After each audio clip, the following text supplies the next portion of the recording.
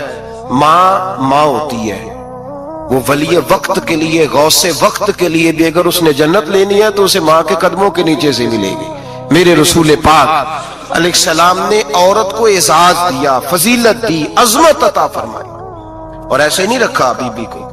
میرے حبیب پاک نے فرمایا جب عورت کے پیٹ میں بچہ ہوتا ہے پیدا ہونے والا تو اللہ اسے اتنا ہی ثواب دیتا ہے جتنا تلوار لے کے میدان میں جہاد کرنے والے مجاہد کو ثواب عطا فرماتا ہے۔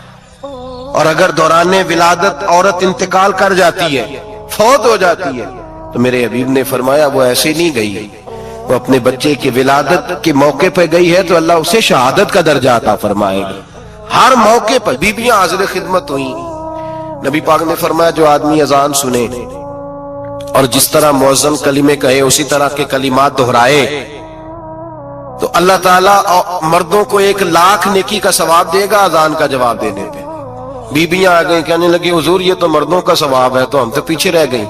میرے حبیب نے فرمایا گھروں کے اندر رہنا، اذان کا جواب دینا، مردوں کو 1,00,000 نیکی ملے گی، تمہارے نبی کا وعدہ ہے تمہیں 2,00,000 نیکی عطا فرمائی جائیں، تمہیں ڈبل ثواب ملے گا۔ شرط کیا ہے؟ گھروں کے قرآن مجید سورہ احزاب آیت نمبر 33 اللہ فرماتے ہیں وَقَرْنَ فِي بُيُوتِكُنَّ، اے میرے محبوب کی ازواج، یہ حضور کی ازواج کے وسیلے سے ساری عورتوں کو پیغام ملا، کہا اے بیویوں اپنے گھروں کے اندر ٹھہری رہو۔ کہاں رہو؟ گھروں کے۔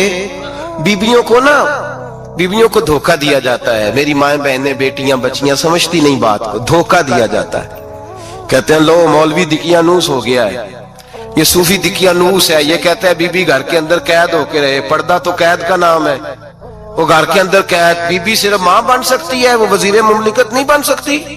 اور صرف دیکھو نا وہ امریکہ سے نعرہ لگ رہا ہے کہ بی بی صرف بیوی بن سکتی ہے، وہ وزیر نہیں بن سکتی، بی بی صرف بہن بن سکتی ہے، وہ صدر نہیں بن سکتی۔ پوری امریکہ کی تاریخ نکال کے مجھے بتلاؤ آج تک کتنی بیویوں کو صدر بنایا انہوں نے، بتلاؤ کتنی بیویوں کو صدر۔ کیا تماشا ہے، دھوکہ دیا عورت کو، اور عورت اس دھوکے میں ان کی پتہ نہیں آئی کہ نہیں ہماری آ گئی ہے، عورت وزیر نہیں بن سکتی۔ بتاؤ اس وقت جو امریکہ کی کابینہ ہے اس میں کتنی عورتیں وزیر ہیں؟ اس وقت جو لندن کی کابینہ اس کی ٹونی بلیئر وزیر اعظم گزرا ہے برطانیہ کا، اس کی بیوی کی سگی بہن کلمہ پڑھ گئی، سگی بہن کلمہ پڑھ گئی۔ اس سے بیویوں نے پوچھا تو کلمہ پڑھ کیوں کلمہ پڑھ گئی ہے، کیا چیز پسند آئی ہے تجھے اسلام میں؟ تو کہنے لگی جو پردہ مسلمانوں کے نبی نے اپنی ماننے والی عورتوں کو دیا ہے وہ پردہ بتا گیا ہے کہ اگر عورت کی کوئی عزت ہے تو بی بی فاطمہ کے بتائے ہوئے پردے میں ہے۔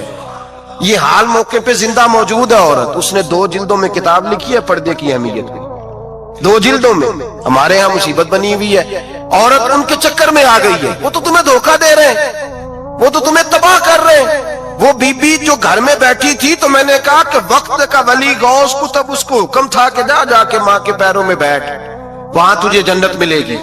وہ بیٹی جو باپ تھکا ماندہ گھر سے باہر آیا تھا اور محنت کی کمائی کما کے لایا تو اس کو حکم تھا کہ پہلا لقمہ بیٹی کے منہ میں دینا، بہن کے منہ میں دینا۔ اور وہ خاوند جس کو حکم دیا گیا تھا کہ تو باہر سے تھک کے آیا ہے، چور ہو کے آیا ہے، اگر گھر میں تیری بیوی پھر بھی کوئی رویہ غلط کرے تو مدینے کے حبیب نے کتنا نرمی دی بیویوں کے حق میں۔ فرمایا یہ عورت ٹیڑھی لکڑی ہے، اسے اللہ نے عقل ہی تھوڑی دی ہوتی ہے، اگر کبھی بگڑ جائے تو نرمی کا مظاہرہ کر، ٹیڑھی کے ساتھ ہی گزارا کر، اللہ تجھے اجر عظیم عطا فرمائے گا۔ میرے حبیب نے کس قدر عورتوں کو اہمیت دی، کتنی فضیلت دی، کتنے ان کے بارے میں نرمی رکھی۔ بس ہم سمجھے ہماری قیمت وصول ہو گئی، اگر خودداری پر نوجوان نعرے لگانے لگ گئے تو پھر تو بات بن گئی۔ لگتا ہے محنت کا ارادہ بن گیا ہے، انشاءاللہ تعالی کشکول ٹوٹنے کا ٹائم آ گیا ہے، کرم کی برکھا برسے گی، یہی ملت کا جوان قیادت کرے گا۔ اور یاد رکھنا ہمیشہ قیادتیں غریبوں کے بچوں نے کی ہیں، جنہوں نے آدھی قیمت پہ کتابیں لے کے پڑھی ہیں، بڑی ڈگریاں انہوں نے حاصل کی ہیں۔ یہ کمزور نہ پڑھو، نبی پاک داعیہ اللہ ہے، حضور نے جگایا ہے، 15 دن نظر نہ آنا، مزدوری کر۔ وہ نوجوان 15 دنوں کے بعد آیا، اب تیرا حال کیا ہے؟ اس نے کہا حضور پہلے ایک پیالہ تھا نا، اب سارے گھر کے برتن بن گئے، پہلے ایک بستر تھا اب سارے گھر کے بستر۔ اور نوجوانوں ہم نے سہارا بننا ہے، ماں سے کہنا ہے اب تو نے آنسو نہیں بہانے، تیرا پتر بڑا ہو گیا ہے، بہن سے کہنا ہے اب تو کبھی پریشان نہیں ہوگی، تیرا بھائی بڑا ہو گیا ہے۔ بوڑھے باپ کے پاس بیٹھ کے کہنا ابا جی بس اب آنسو پوچھ دو، آج کے بعد پریشان نہیں ہونا، پتر جوان ہے۔ اپنی بیوی سے بچوں سے کہنا کہ کسی خواہشات پوری کرنے کے لیے تمہیں دیر تک انتظار نہیں کرنا پڑے گا، ہم میدان میں ہیں، بس اپنی مٹی پہ چلنے کا سلیقہ سیکھو، سنگ مرمر پہ چلو گے تو پھسل جاؤ گے۔ نبی پاک نے محنت کو سپورٹ کیا ہے، مشقت کو سپورٹ کیا۔ حضور علیہ السلام نے فرمایا سب سے بہترین کمائی وہ ہے جو تو اپنے دو ہاتھوں سے محنت کر کے کھاتا ہے۔ فرمایا اللہ کے نبی حضرت داؤد علیہ السلام محنت کر کے کمایا کرتے، سنگیوں کام کرنا۔ اور دوسری بات بھروسہ اللہ رسول پہ، بھروسہ۔ ادھر دیکھو میری طرف، دنیا داروں سے امیدیں لگا لیتے ہو بہت زیادہ، تو دنیا دار بندے بیچارے کمزور ہوتے ہیں۔ جی یہ الیکشن کے دن تھے، گزشتہ سے پیوستہ الیکشن جو گزرا ہے، تو میرا ایک پیار والا دوست بھی ایک کیمپین کے امیدوار کا بڑا ووٹر سپورٹر تھا، یہاں اس نے اس کا بیج فوٹو والا لگایا ہوا تھا۔ میں رات کو دیر سے جلسے سے لوٹ رہا تھا تو وہ کھڑا تھا باہر، اور اندر امیدوار صاحب تقریر کر رہے تھے۔ میں نے کہا ادھر آ، وہ آ گیا۔ میں نے کہا تو بڑا ووٹر سپورٹر ہے، جا تقریر سن جا کے، تیرا لیڈر تقریر کر رہا ہے تو باہر گھوم رہا ہے۔ کہندا ہے پیر صاحب جھوٹ پہ ماردا جو سارے جھوٹ بول رہا ہے، کرنا کرانا کچھ نہیں۔ تو میں کہ یار جی ایڈے پکے ووٹر سپورٹر تو بھی پتا ہے کہ جھوٹ پہ ماردا ہے، تو ہم تو ویسے ہی سپورٹر نہیں ہیں، ہم نے تو کی محبت تو سیاست کا چلن چھوڑ دیا، ہم اگر عشق نہ کرتے تو حکومت کرتے۔ او بھائی جب پکے ووٹر سپورٹروں کو امیدیں نہیں ہیں تو آپ کن سے امیدیں لگائے بیٹھے ہیں؟ آپ جدوجہد کریں، اور امیدیں اللہ رسول سے۔ نبی پاک علیہ السلام نے فرمایا جو رب پہ بھروسہ کرے گا اللہ کی رحمت اس کی کفایت کرے گی۔ وَإِن يَتَوَكَّلْ عَلَى اللَّهِ فَهُوَ حَسْبُهُ، وہ اللہ پہ بھروسہ کرے گا اللہ اس کے لیے کافی ہو جائے گا۔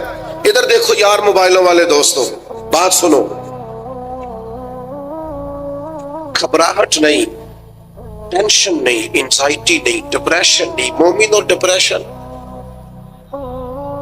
مومن اور انزائٹی، مومن اور ٹینشن، وہ جی مجھے پتہ نہیں مجھے کیا ہو رہا ہے، جی مجھے خوف آتا ہے۔ آپ کو خوف آتا ہے مومن ہو کے؟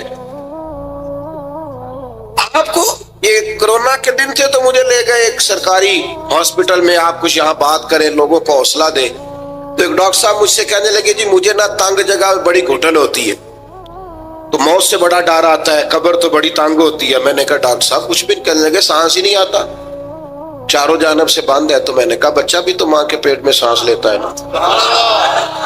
آپ نے تو سبحان اللہ کہا، وہ ڈاکٹر تھے انہوں نے نہیں کہا۔ وہ کہنے لگی جو تے اماں لیندی صاحب، ہنستے نہیں جی، باتیں ہنسنے کو نہیں سنا رہا، میں فکری باتیں کر رہا ہوں۔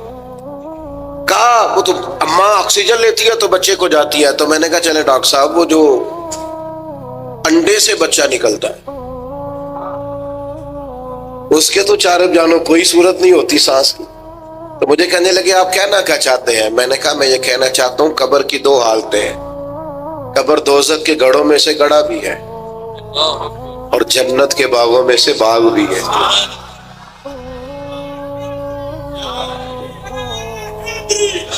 سنو یار، اللہ آپ کو خوش ہو، ماشاءاللہ۔ سنیں جی سنیں، میں نے کہا اگر کسی کا یہ ذہن بن جائے کہ مرنے کے بعد میں نے باغ میں جانا ہے، ایک منٹ کے لیے سوچو نا یار، یعنی ادھر قبر بند ہوئی تو نیچے باغ، اور باغ بھی معمولی نہیں، جنت کے باغوں میں سے باغ، اور باغ ایسا شاندار جس میں آنکھ کھلی تو پہلی زیارت ہی مدینے والے محبوب کی۔ آج پھولے نہ سمائیں گے کفن میں آسی، آج کی رات ہے ان سے ملاقات کی رات۔ وہاں جانے سے خوف آتا ہے، مومن خوف ٹینشن، مومن کو ایک ہی خوف ہے اللہ کا، رب سے ڈرتا ہے، اللہ کے سامنے کھڑے ہونے سے ڈرتا ہے۔ باقی مسائل کا خوف کرنا، غربت کا خوف کرنا، لوگوں سے ڈرنا، یہ نکل آئے آپ اس ٹینشن سے۔ رب جس کو عزت دے اس کی چھین کوئی نہیں سکتا۔ اللہ جسے رزق دے اس کے ہاں آنے سے روک سکتا؟ کوئی نہیں روک سکتا. طاقتور ہو کے زندگی گزارے. نبی کریم علیہ السلام نے اپنی امتیوں کو مضبوط فکریں دی، توانائیاں دی ہیں. آپ غور کریں نا، حضور ایک جنگ سے واپس لوٹ رہے تھے، صحابہ بھی ساتھ تھے. ادبن صحابہ کرام علیہم رضوان ذرا دور دور ہٹ کے لیٹ گئے. ادبن. یہ بھی میرے دوست نے سیدنا صدیق اکبر کے نام کا نعرہ لگایا نا، دن بھی سیدنا صدیق اکبر کے. بس میں اس وقت عنوان ان کا نہیں ہے، اتنی بات کرتا ہوں کہ دنیا میں ایک فلسفہ بیان ہوتا ہے کہ جو زیادہ قریب رہتے ہیں وہ زیادہ ادب نہیں کرتے، اور یہ کوئی غلط بات نہیں، ایسا ہوتا ہے اکثر. جو زیادہ قریب ہوتے ہیں وہ زیادہ مؤدب. لیکن حضرت صدیق اکبر کا کمال یہ ہے، انہوں نے دنیا کے سارے فلسفے ہی غلط کر دیے. قریب بھی سب سے زیادہ وہی تھے اور ادب والے بھی سب سے زیادہ وہی تھے. فلسفہ ہی غلط قرار دے دیا. لوگوں کو بتایا ہے کہ محبت رسول کی باری آئے تو فلسفے بدل جایا کرتے ہیں. قرب بھی سب سے زیادہ ہے اور ادب بھی سب سے زیادہ ہے. بس بیان ہو کس زبان سے مرتبہ صدیق اکبر کا کہ محبوب خدا محبوب ہے صدیق اکبر کا، اور لٹایا راہ حق میں گھر کئی بار اس محبت سے کہ لٹ لٹ کر حسن گھر بن گیا صدیق اکبر کا. لٹ لٹ کے حسن گھر بن گیا صدیق اکبر. تو صحابہ ادبن ذرا سرکار سے تھوڑا سا سائڈ پہ ہو کے لیٹ گئے. نبی کریم علیہ السلام نے اپنی تلوار درخت کی ٹہنی سے لٹکائی اور کریم بھی آرام فرما ہوئے. اچانک ایک کافر آیا، اس نے تلوار سرکار کی نکال لی. دیکھا حضور اکیلے اور پاس اسلحہ بھی نہیں ہے، تو حضور پر تلوار تان کے کہنے لگا اب آپ کو مجھ سے کون بچائے گا؟ نہیں، آپ زیادہ توجہ کریں بات پر. کون بچائے گا؟ یعنی آپ یوں سمجھ لیں کہ بندہ گھر میں سویا ہوا ہو تو اچانک اسے آواز آئے کہ چھت پہ کچھ چل رہا ہے. آپ کو اپنی مثال دے رہا ہوں، آپ کو اپنے آپ کو سمجھانے کے لیے، وہاں کے لیے نہیں. تو پتہ چلے نا چھت پہ کچھ چل رہا ہے تو بہت سارے لوگ ایسے ہوتے ہیں ان کے تکیے کے نیچے سے موبائل بھی نہیں نکلتا، اتنا ڈر جاتے ہیں، بالکل پریشر کے نیچے آ جاتے ہیں. یعنی ڈاکٹر نے کہہ دیا جی آپ کی رپورٹیں بتاتی ہیں کہ مشکل ہے آپ بچیں، تو کچھ تو ڈاکٹر کی بات سن کے فوت ہو جاتے ہیں، اور کچھ کہتے ہیں تیری رپورٹیں ٹھیک ہوں گی پر ہوگا وہ جو میرا رب چاہے گا. یہ طاقت سرکار نے دی ہے اپنے غلاموں کو. اس نے تلوار اٹھائی، کہنے لگا آپ کو کون بچائے گا؟ تو محبوب کے چہرے پہ اطمینان، اور وہ جو اللہ نے میرے محبوب علیہ السلام کو روک دیا ہے، محبوب اسی حالت میں زیر لب مسکرائے اور فرمایا مجھے کون بچائے گا؟ مجھے میرا اللہ بچائے گا. اس میں بڑی طاقت ہے، اس لفظ میں بڑی طاقت ہے. کو مشکل آئے تو تعلقات نہ لڑایا کرو، وہ فائلوں میں رکھے کارڈ نہ نکالا کرو کہ فلانے کو فون کرتا ہوں. کبھی بھی مشکل آئے تو سب سے پہلے مصلی بچھایا کرو، اللہ کے حضور حاضری دیا کرو، طاقتور ہو جاؤ. نبی کریم علیہ السلام نے فرمایا مجھے میرا اللہ بچائے گا. بس یہ لفظ کہے وہ کانپا، تلوار گری. کریم مسکرائے، تلوار اٹھائی، فرمایا لو بھی مجھے تو اللہ نے بچا لیا، تو بتا تجھے کون بچائے گا؟ تو وہ کہنے لگا میں نے سنا ہے آپ معاف کر دیا کرتے ہیں. تو فرمایا جا میں نے معاف کیا. دیر والی تو بات ہی کوئی نہیں. اللہ بچائے، کتنی بڑی بھی مشکل آ جائے، کچھ بھی ہو جائے، مجھے میرا اللہ بچائے گا. میرے عزیزو، طاقتور زندگی گزارنی ہے. میں نے زیادہ باتیں نہیں کرنی، تھوڑی تقریر کرنے والا آدمی ہوں، سمیٹنے کی طرف آ رہا ہوں. اپنی زندگی میں اپنے افکار و نظریات میں کبھی بھی کسی قسم کی بھی کمزوری پیدا نہ کریں. نبی اکرم صلی اللہ تعالی علیہ وسلم نے اپنے غلاموں کو تازہ دم رکھا ہے، ان کو فکری توانائیاں عطا کی ہیں. بس ہم نہ آہستہ آہستہ اتنے کمزور ہو گئے کہ ہم ضعف اعتقادی کی طرف چلے گئے. اس کی جو سب سے بڑی وجہ ہے وہ یہ ہے کہ سوچ بڑی محدود ہے. اپنے گھر تک، اپنے محلے تک، اپنے کمائی تک، اپنے مکان تک محدود ہو کے رہ گئے۔ اس محدود سوچ سے باہر آئے۔ نبی کریم علیہ السلام نے فرمایا میں خلق کا رسول بن کے آیا ہوں، مخلوق کا رسول ہوں میں۔ یعنی نبی اکرم علیہ السلام کی امت دعوت میں تو سارے انسان شامل ہیں نا۔ محبوب نے کہا میں خلق کا رسول ہوں۔ جب بھی سرکار نے بات کی عالمی سطح کی بات کی، جب بھی یہ اسلام جو ہے یہ حدود و قیود میں بند نہیں۔ اقبال کہتے ہیں بازو تیرا توحید کی قوت سے قوی ہے۔ تو جناب ہمارے وطن کا نام کیا ہے؟ اسلام تیرا دیس ہے، اسلام تیرا، اقبال کہتے ہیں بازو تیرا توحید کی قوت سے قوی ہے، اسلام تیرا دیس ہے تو مصطفی ہے۔ اسلام تیرا دیس۔ آپ کی سوچ بڑی ہونی چاہیے، وسیع سوچ۔ آپ کو پتہ ہے تجارت کو سرکار نے پسند کیا ہے، کیوں؟ تجارت سے زیادہ مواقع، جب آپ کارخانہ لگاتے ہیں نا تو بہت سارے لوگوں کا روزگار اس سے وابستہ ہوتا ہے، اس سے وسعت پیدا ہوتی ہے سوسائٹی میں، معاشرے میں۔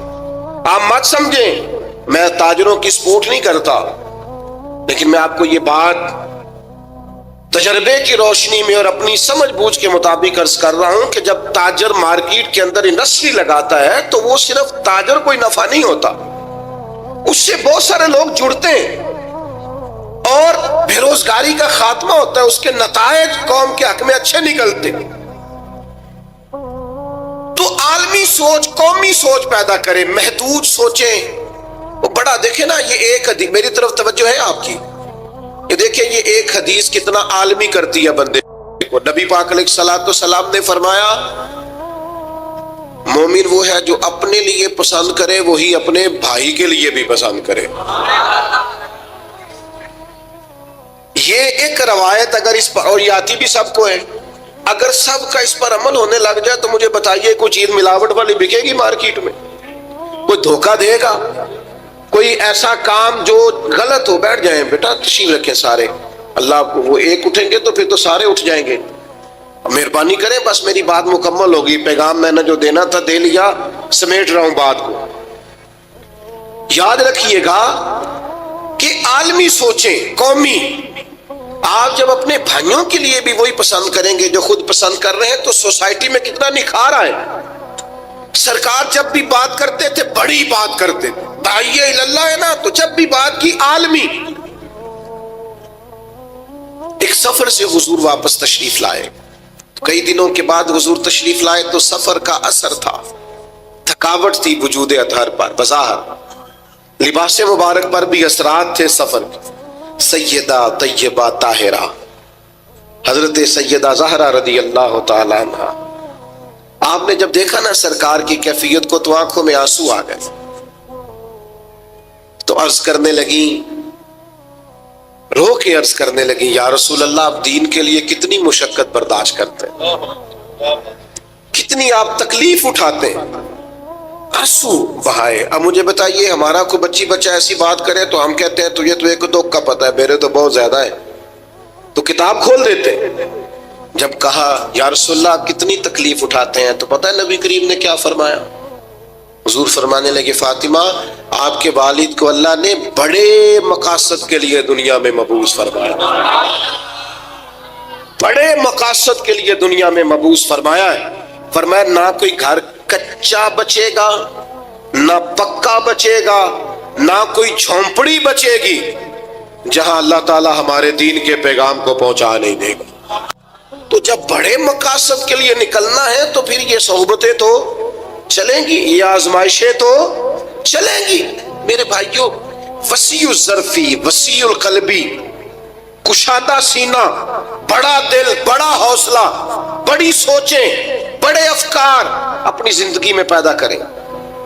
نوجوانوں، آرام پسندی تھوڑی کم کرو، ہر وقت لیٹنا، ہر وقت آرام تلاش کرنا، یہ کمزور کر دیتا ہے جوانوں۔ لقد خلقنا الانسان فی کبد، ہم نے انسان کو مشقت میں رہتا ہوا پیدا کیا۔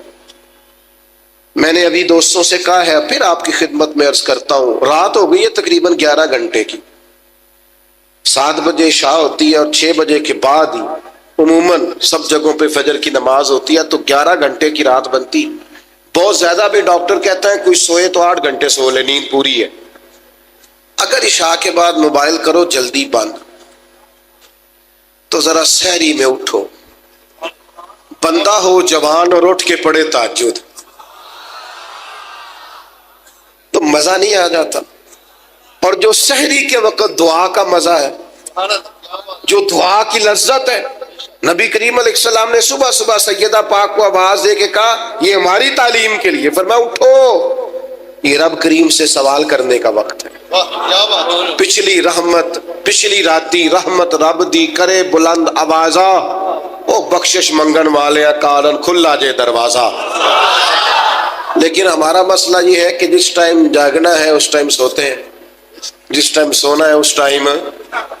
ایک گزارش تو یہ ہے کہ کوشش کریں ان راتوں میں تو کم از کم تہجد پڑھی جائے، اور یہ کوشش کر کے دیکھیں مزہ آئے گا۔ اور پھر ادھر ادھر لوگوں کو دکھ بتانے کی بجائے نا، جب تہجد کی 2 رکعتیں پڑھ لے تو سارا اپنے رب کی بارگاہ میں عرض کر دے، بوجھ بھی ہلکا ہوگا دل کا، راز بھی رکھا جائے گا اور کرم بھی ہو جائے گا۔ اور دوسری گزارش یہ ہے کہ سرکار دو عالم علیہ السلام نے نوجوانوں سے کہا تھا، جوانوں یا نکاح کرو یا روزے رکھو۔ یہ بڑے آسان دن ہے روزے رکھنے کے لیے، کم از کم پیر کا تو ضرور رکھے نا، ٹھنڈا وقت ہے، کچھ نہ کچھ وقت یہ آپ کو جو عبادت ہے یہ مضبوط کرے گی، دنیا داروں سے بے نیاز کرے گی۔ سب سے طاقتور وہ مومن ہوتا ہے جسے رب کو منانا آتا ہے۔ دعا ہتھیار ہے مومن کا، مصلح کے ساتھ وابستگی پیدا کرے، یہ باقی سارے چکروں سے باہر آ جائیں۔ مجھے ایک نوجوان نے کہا کہ یہ لوگ مشہور کیسے ہوتے ہیں؟ میں نے کہا ایک تو شہرت وہ ہے جو لوگ کشید کرتے ہیں، یہ لیے پھرتے ہیں بیچارے آج کل بہت سارے لوگ، جیسے بھی مشہور ہونا پڑے ہونا ہی ہونا ہے، یہ خطرناک ہے۔ ایک شہرت وہ ہے جو خدا اپنے فضل سے دیتا ہے، اللہ اپنے، کون سی؟ سیجعل لہم الرحمن ودا، فرمایا جو ایمان لانے کے بعد اچھے عمل کرے گا رحمان لوگوں کے دلوں میں محبت پیدا فرما دے۔ یہ خدائی ہے، محبت خدائی۔ تو یہ کشید نہ کریں، اللہ جو عطا کرے اس پر توجہ کریں۔ ایک تو میں نے آپ کی خدمت میں یہ بات عرض کی ہے کہ ہم نے کوشش کرنی ہے محنت کرنے کی، کسی دنیا دار کے ہاتھوں کی طرف دیکھنا، محنت کریں گے انشاءاللہ، کوشش کریں گے۔ اور دوسرا بھروسہ کرنا ہے رب رسول پہ، اور تیسرا ذہن رکھنا ہے ذرا وسیع قسم کا، محدود سوچیں پیدا نہیں کرنی۔ اللہ تعالی ہماری حاضری کو قبولیت کا شرف عطا فرمائے۔ اب دعا فرمائے۔ اللہم صلی علی سیدنا و مولانا محمد معدن الجود والکرم وعلی آلہ وبارک وسلم۔ اللہ ہماری حاضری قبول فرما، ہمارے گناہوں کو معاف فرما، ہماری غلطیوں سے درگزر فرما، ہمارے علم کو نافع، عمل کو صالح فرما، امت کے حق میں رحمت والے فیصلے فرما، وطن عزیز پاکستان پر نگاہ لطف و عنایت فرما، بیماروں کو شفا عطا فرما، مقروضوں کو قرض کے بوجھ سے رہائی نصیب فرما، تنگ دستوں کے رزق میں وسعت فرما۔ اللہ تعالیٰ دنیا ہو یا آخرت ہو ہماری پردہ پوشی فرما، ہماری پردہ پوشی فرما، ہماری پردہ پوشی فرما۔ اس محفل کو سجانے والوں اور تشریف لانے والوں سب کو دارین کی برکتیں عطا فرما۔ رب اغفر وارحم وانت خیر الراحمین۔ صلی اللہ تعالی علی حبیبہ سیدنا محمد۔ احباب سے گزارش ہے توجہ فرمائیں، کھڑے نہیں ہونا، بیٹھ جائیں آپ۔ پیر صاحب تشریف لے جا رہے ہیں، کسی کو جو اجازت نہیں ہے مسافر کرنے کی مہربانی فرمائیں آپ، سیکورٹی خدشات ہیں مہربانی کریں آپ۔ اور ایک اعلان سماعت کریں، مورخہ 17 جنوری بروز جمعۃ المبارک بعد نماز عشاء عظیم پیغام اسلام کانفرنس۔ کوئی نہیں، چل جانا۔ نبی کریم علیہ الصلوۃ والسلام کے صحابہ اور اہل بیت کو جب ہم دیکھتے ہیں تو ان لوگوں نے بڑے بڑے انقلاب برپا کر دی، بڑے مقاصد کی بات کرتے تھے وہ لوگ، چھوٹی موٹی بات نہیں۔ ہمارے ہاں دائرہ کار بڑا محدود ہے، بعض لوگ بھی بڑی محدود اور بڑی چھوٹی باتیں کرتے ہیں۔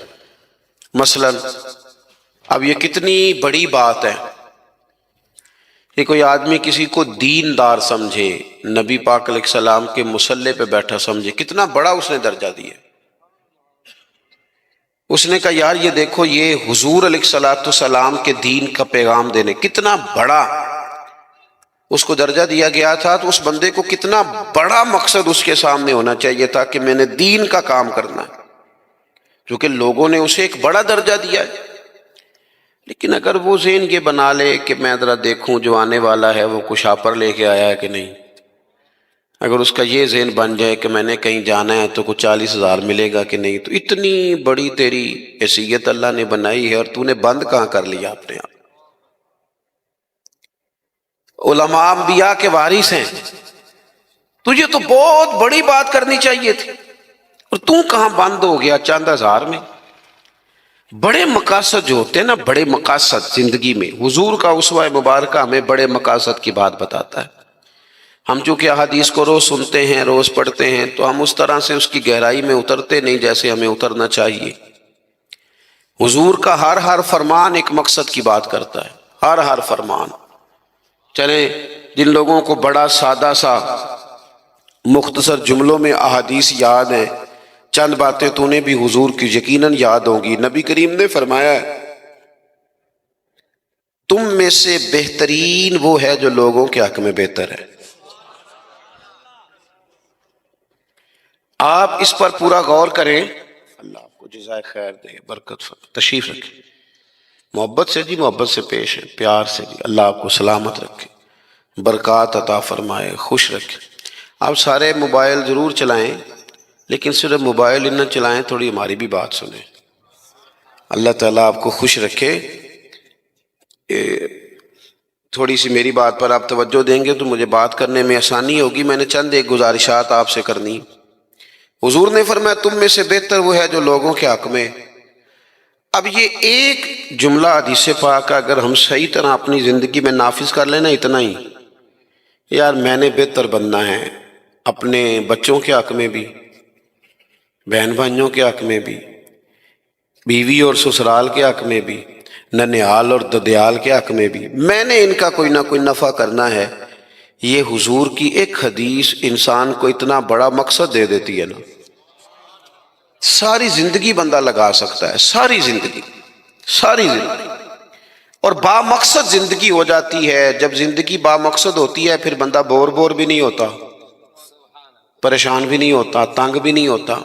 کہ بے مقصد بے فائدہ کام، ایک ہے با مقصد۔ حضرت عثمان غنی رضی اللہ تعالیٰ عنہ فرماتے ہیں کہ حضرت عمر فاروق رضی اللہ تعالیٰ عنہ کا دور مبارک تھا، دوپہر تھی اور گرمی بہت زیادہ تھی، لوگ اپنے اپنے گھروں میں آرام کر رہے تھے۔ مجھے کسی مجبوری کے لیے اپنے گھر کی چھت پہ جانا پڑا تو میں نے دیکھا کہ ایک شخص بوڑھا اونٹوں کو ہانکتا ہوا آ رہا ہے۔ میرے ذہن میں خیال آیا کہ یار ساری دنیا دوپہر کو سو رہی ہے، شدت کی دھوپ ہے، آپ بھی سو جاتے، عصر کے وقت آپ اونٹوں کو چلا لیتے۔ یہ کون ہے جو اس وقت بھی؟ کہتے میں کچھ دیر رک گیا، لیکن جیسے ہی وہ میرے قریب آئے، وہ کوئی عام آدمی تو نہیں، وہ تو حضرت عمر فاروق ہے رضی اللہ تعالیٰ عنہ۔ آپ فرماتے ہیں کہ میں جھٹ سے سیڑھیوں سے نیچے اترا اور میں نے جناب عمر سے عرض کی کہ حضور اس وقت آپ؟ فرمانے لگے یہ مال غنیمت کے 2 اونٹ بھاگ گئے تھے، انہیں پکڑنے گیا تھا۔ میں نے عرض کی حضور کسی غلام سے کہہ دیتے۔ فرمانے لگے مسلمانوں کے مال کی حفاظت کی ذمہ داری میری ہے، غلام کی تو نہیں نا۔ اب ایک مقصد ہے نا کہ میں نے ایک ڈیوٹی کرنی ہے، میں نے خدمت کرنی ہے۔ میں طالب علموں سے کہتا ہوں، علماء سے نہیں، طلباء سے میں کہتا ہوں آپ سارا دن کیوں شکوا کرتے ہیں؟ آپ کمیٹی کی مسجد سمجھ کے اس کی خدمت نہ کریں، اللہ کا گھر سمجھ کے کریں۔ مسجد کمیٹی کی نہیں ہوتی، مسجد اللہ تعالیٰ کا گھر ہوتی۔ اللہ کا گھر جان کر آپ اس کی خدمت کریں گے تو آسانی ملے گی۔ میری بات پر توجہ کریں جی، بیٹھ جاؤ بیٹا، اللہ آپ کو خوش رکھے۔ تو اپنی زندگی میں با مقصد کام جب ہم کرتے ہیں تو پھر تھوڑی سی سکون محسوس کرتے ہیں۔ اسی طرح سے نبی کریم علیہ السلام کا ایک تو یہ فرمان ہمیں مقصد بتاتا ہے۔ ایک دوسری بات سنیں، حضور علیہ السلام نے فرمایا اچھا میں یہ سمجھتا ہوں کہ نبی پاک علیہ السلام کی اس ایک حدیث پر عمل کر لیا نہ جائے نا، جو ہم سب کو آتی بھی ہے، تو سارے ملک میں سکون ہو جائے، سارے گھروں میں قرار آ جائے، سارے خاندانوں میں خوبصورتی آ جائے۔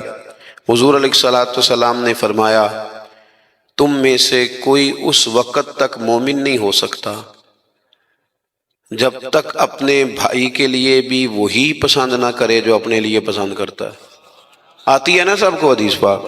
ہاں نہ تو کرو نا، چلو جس کو نہیں بھی آتی تھی اس نے ابھی سن تو لی ہے نا۔ حضور نے فرمایا تم میں سے کوئی اتنی دیر تک مومن ہو سکتا جب تک وہ جو اپنے لیے پسند کرتا ہے وہی اپنے بھائی کے لیے بھی، حدیث ہے نا، آپ نے سنی ہوئی ہے نا، ایسے ہی ہے، ایسا ہوتا بھی ہے کہ ہم جو اپنے لیے پسند کرتے ہیں وہی بھائی کے لیے بھی کرتے ہیں، ہوتا ہے ایسے۔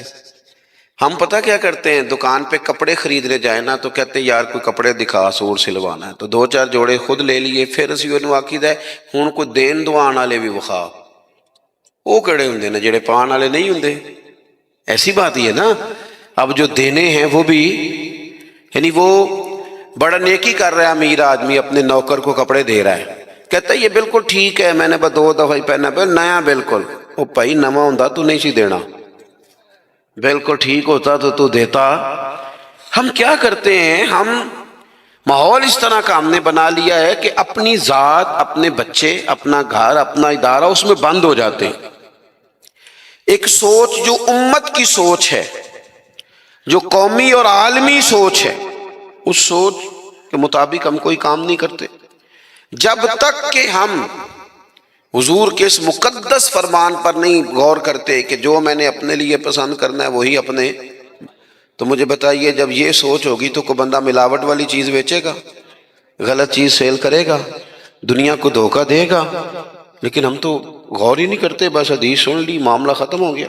آپ دیکھیں امام غزالی فرماتے ہیں نبی پاک علیہ السلام کے ساتھ حضور کے غلام تھے، ایک درخت پر محبوب نے اشارہ کیا کہ یہاں سے 2 مسواکیں اتاریے، سادی سی بات ہے نا، مسواکیں اتار لی گئیں، خادم اتار لایا، اس نے لا کے حضور کی بارگاہ میں پیش کی۔ ایک مسواک بالکل سیدھی تھی، ایک تھوڑی ٹیڑھی تھی۔ اب مسواک تھوڑی ٹیڑھی بھی ہو تو دانتوں پر چلنے سے انکار تو نہیں نہ کرتی، نہ کوئی دانت صاف کرنے میں کوئی حرج ہوتا ہے، تھوڑی سی ٹیڑھی تھی، ایک ذرا سیدھی تھی۔ تو نبی کریم علیہ السلام کی خدمت میں غلام نے دونوں پیش کر دی تو محبوب نے ٹیڑھی مسواک رکھ لی اور سیدھی حضور نے غلام سے فرمایا کہ یہ آپ، آج کل تو یہ کام الا ماشاءاللہ مذہبی لوگ بھی نہیں کرتے۔ میں ایک جگہ دینی مدرسوں کے اہتمام کرنے والے جو لوگ تھے ان کی میٹنگ تھی، تو وہاں ایک صاحب نے بڑا تقویٰ بیان کیا، کہنے لگا میں نے کبھی مدرسے کی روٹی نہیں کھائی، حالانکہ مدرسے کا محتمم ہوں، میں نے نہیں کبھی چکھی، اتنا پرہیزگار ہوں۔ بعد میں میری باری آئی تو میں نے کہا جی میرا خیال ہے کہ آپ وہی روٹی کھایا کریں جو مدرسے میں پکتی ہے، آپ تقویٰ بدل دیں۔ آپ کو پتا تو بیچارے بچے کھاتے کیا ہیں، جو کچھ کمیٹی کے صدر کے گھر پکتا ہے اور جو محتمم کے گھر پکتا ہے اسے غور کرنی چاہیے کہ طلباء کو وہی دے رہا ہے، ان کے ساتھ بھی رویہ وہی ہے۔ کیوں نہیں ان چیزوں کو سمجھتے کہ ہمیں نبی پاک علیہ السلام نے کن مقاصد حیات سے آگاہ کیا؟ اللہ کے حبیب علیہ السلام نے فرمایا ٹیڑھی مسواک مجھے دے دو، اور اس کی حضور میرے ماں باپ قربان ہو، میری روح میری جان قربان ہو، آپ سیدھی رکھیں۔ حضور نے فرمایا نا بھئی میں نے خود ہی تو امت کو قانون دیا ہے کہ مومن وہ ہے جو اپنے لیے پسند کرے وہی اپنے بھائی کے لیے بھی پسند کرے۔ اخلاقاً ایک بات اپنے دل سے پوچھیں، میں اپنے آپ سے پوچھوں، کیا ہمارا بہو کے بارے میں بھی وہی ذہن ہے جو بیٹی کے بارے میں ہے؟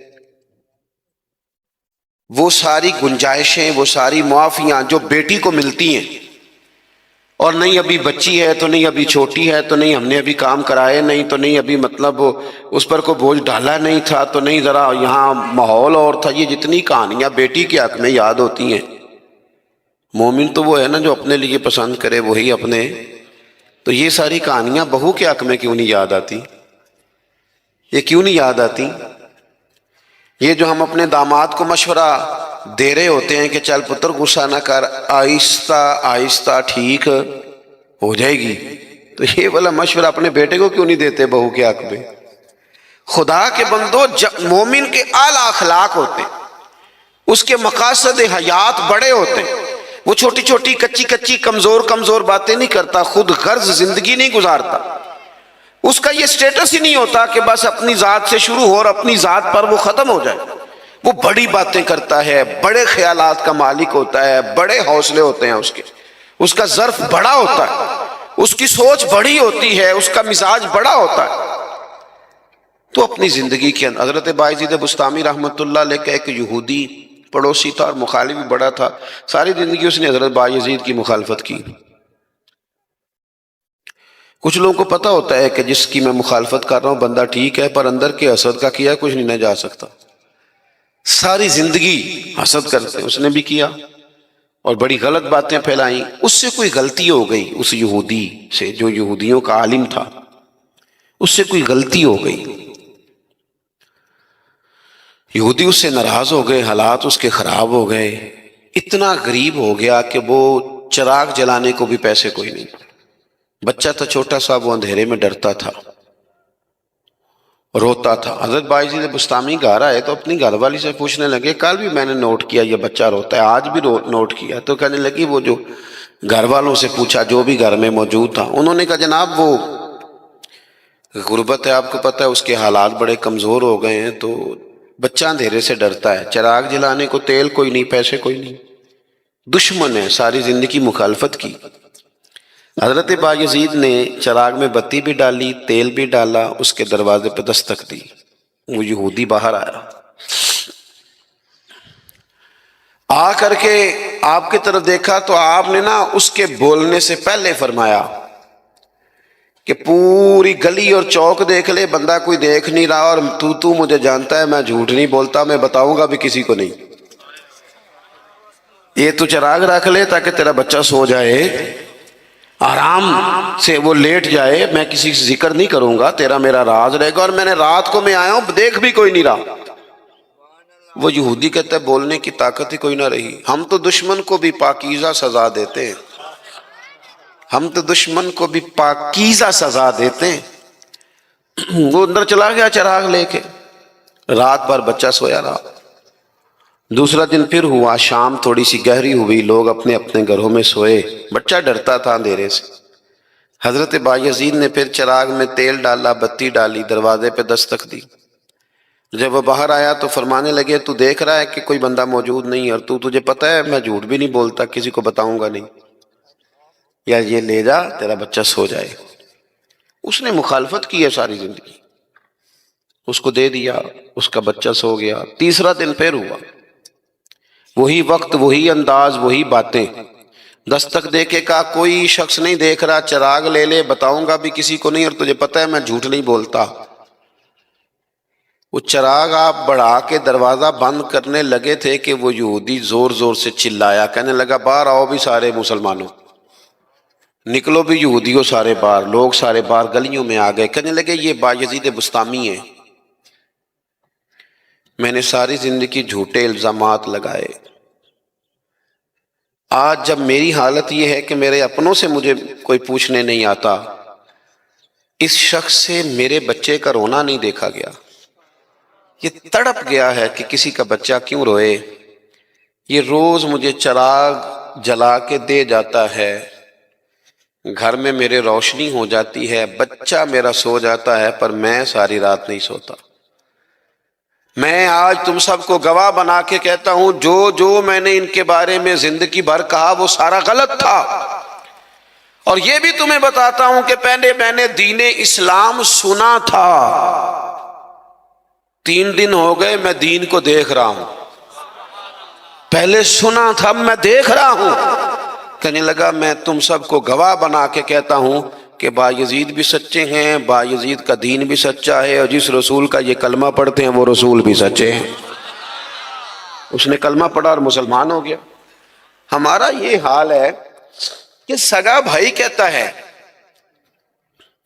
کہ مجھے کارنر والا پلاٹ چاہیے، وہ پھر ساری باتیں یاد آ جاتی ہیں اس کو، کہتا کارنر والا چاہیے چونکہ کام تو پہلا میں لگا سا، کمائی تو پہلے میں نے کی تھی، لہذا چھوٹا بھائی جو ہے وہ تو دیر سے آیا تھا تو اس کا تو حق ہی نہیں بنتا وہ پیچھے جائے، اور کارنر والا پلاٹ یہ زیادہ دیر نہیں لگے گی، 20-25 سال گزریں گے، اس طرح آپ والد کو پریشان کر رہے ہیں، اس طرح آپ کے بچے آپ کو کریں گے، خدا نہ کرے وہ بھی کہیں گے ابا یہ کارنر والا میرا ہے، تو کدھر سے آ گیا۔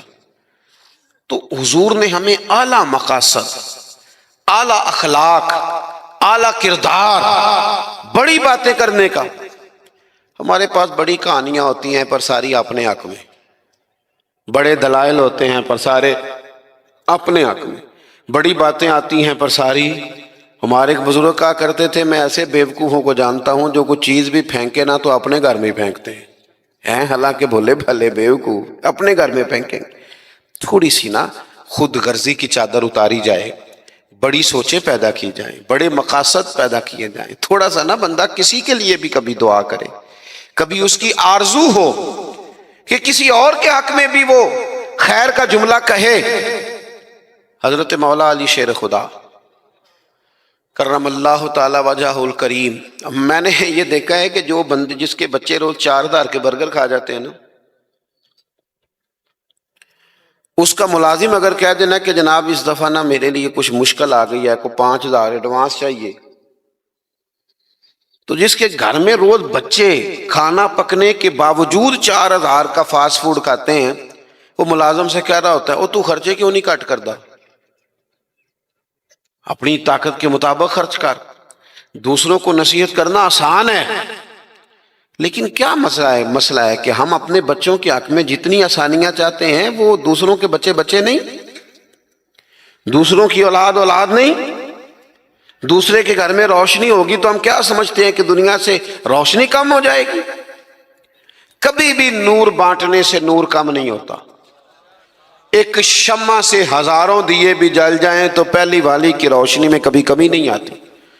اس لیے چھوٹی سوچوں سے باہر نکلا جائے، بڑی مضبوط مستحکم یہ سوچیں زندگی میں پیدا کی جائیں۔